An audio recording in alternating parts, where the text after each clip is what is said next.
My name is Michael Toddy.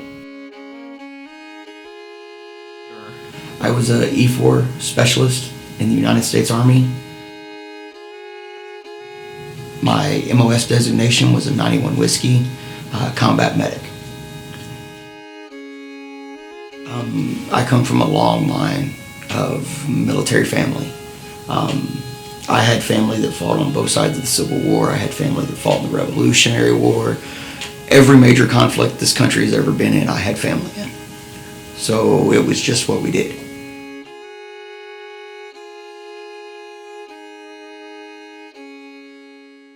Decided at 21 that it was time to do what I'd always talked about doing. And went down to a recruiting office, went and took an ASVAB. The Army actually wanted me to go into computer intelligence. And wasn't where I wanted to be. I wanted to be on the ground. I wanted to be in the middle of it. I wanted to bring them home. So I chose to be a medic. I actually got my orders to go to Iraq while I was at my dad's wedding. My whole goal was to bring as many home as I could, because I didn't want it to be like Vietnam, where they were coming home in body bags more than they were coming home in one piece. Best way to do it is be on the ground with them. I always wondered if I was going to be able to do it or not. And the first time I got tested under fire, there was no thought to it. The first time I heard somebody yell for a medic, it just clicked.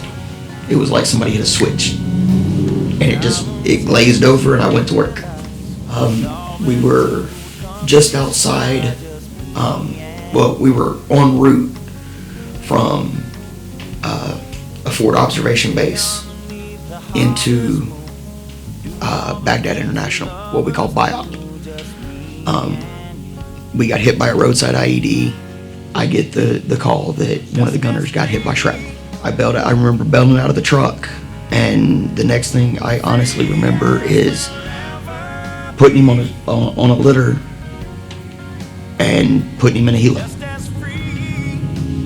The shrapnel had gone through his arm and had almost got his brachial artery.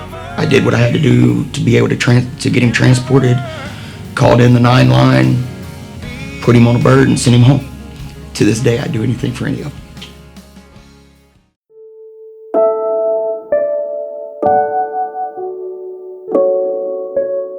If it was talked about, it was jacked up jokes,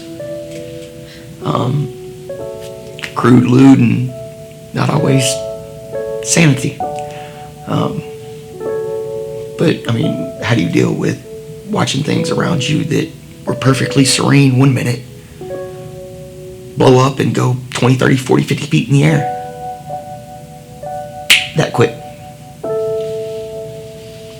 You know, you're riding down the road, and all of a sudden a vehicle just explodes for no reason. How do you talk about that? You make jokes because you don't know how else to deal with it. As far as I'm concerned, I lost too many, because my job wasn't to lose them. My job was to bring them home. There's a saying that medics deal with. Good men are gonna die. Doc can't save them all. Doc's gonna do his damnedest to make sure 1 and 2 don't happen. Anybody that goes somewhere like that and sees and does what we see and do, you don't ever come back the same.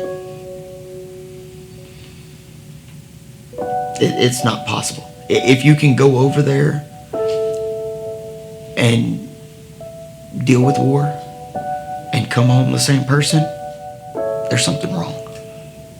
There's something real wrong with that. You're over there, you got so much stuff going on, you got so many people around you that deal with the same things. It is what it is.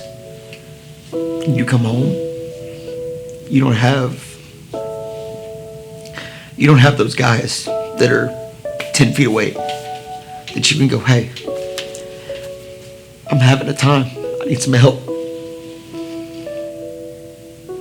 You come home. There's nights that you lay there, and the only thing that you've got, the only thing in the world, is those demons. And it's why we lose 22 plus a day. I'll never complete my mission. I'm Doc.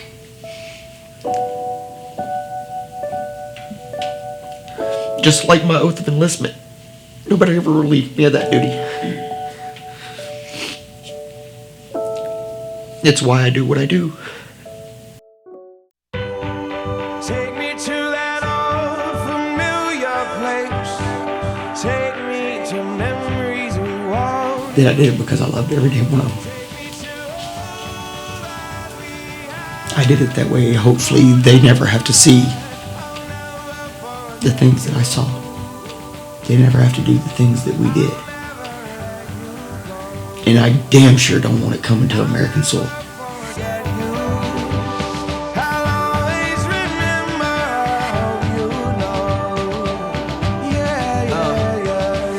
Reflect the records we set, best foot forward with every step, and let's push towards it, never regress, and let's remember if ever we get